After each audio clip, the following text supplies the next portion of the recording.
sebenarnya itu Kamus Pemerhati Konstitusi itu muncul karena ada yang juara satu lomba debat konstitusi, terus muncullah Kamus Pemerhati Konstitusi pada tahun 2013, 2012, mohon maaf kalau silap kata. Nah itu muncul, barulah kemudian itu jadi fakultas debat. Saya dan rekan-rekannya semua juga debaters, jadi kalau ngomong agak kencang ada nyetak ya itu karena kami dilatihnya demikian. Nah di situ kami melakukan kajian-kajian di Komunitas Pemerhati Konstitusi. Kajian-kajian inilah yang kemudian kami gunakan, kami susun jadi draft untuk permohonan kami. Dan kalau rekan-rekan sekalian mungkin tahu, Bawaslu RI itu setiap tahun mengadakan lomba debat penegakan hukum pemilu. Nah, kami itu 2 tahun berturut-turut, 2022 dan 2023 itu ikut. Di tahun 2023 kami masuk final dan itu mosinya adalah presidential threshold. Yang kemudian kajian presidential threshold dalam mosi final tersebut kami alihkan ke dalam permohonan kami.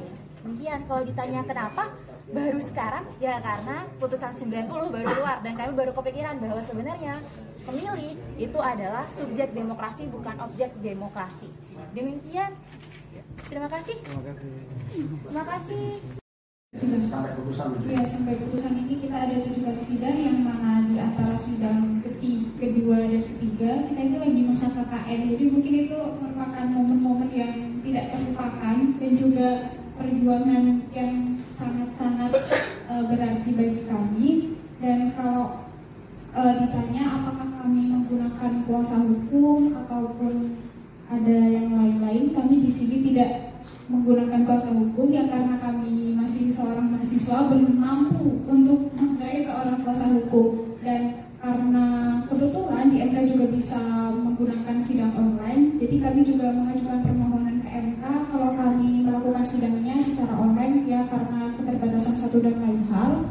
Nah, tapi kami juga sempat beracara langsung di MK waktu itu sidang penyampaian ahli dari memberikan keterangan ahli seorang dosen Pak MC Arizona dari UGM. Nah, karena untuk mendampingi beliau, 2 orang dari kami, pemohon kedua dan juga pemohon ketiga, Mas Arsul dan Mas Faisal, kita menuju ke MK. Tujuan dari permohonan kami adalah untuk mengurangi adanya polarisasi politik yang cukup tajam dan memberikan alternatif pilihan. Dan kami yakin bahwa nanti itu koalisi-koalisi akan terbentuk secara alami dan naluri, maksudnya secara alami.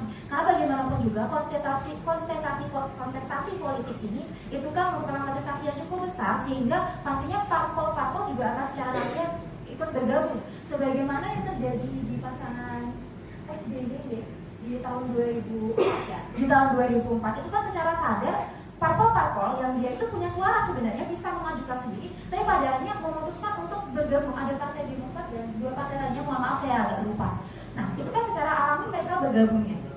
Pelajaran yang kami dapat sangat banyak. Salah satunya yang awalnya di putusan 90 itu merupakan fenomena hukum, dan di putusan kami ini membawa angin segar bahwasan fakta hukum, dan kemudian ini merupakan putusan Mahkamah Konstitusi yang sangat progresif karena ini merupakan kemenangan bagi masyarakat Indonesia.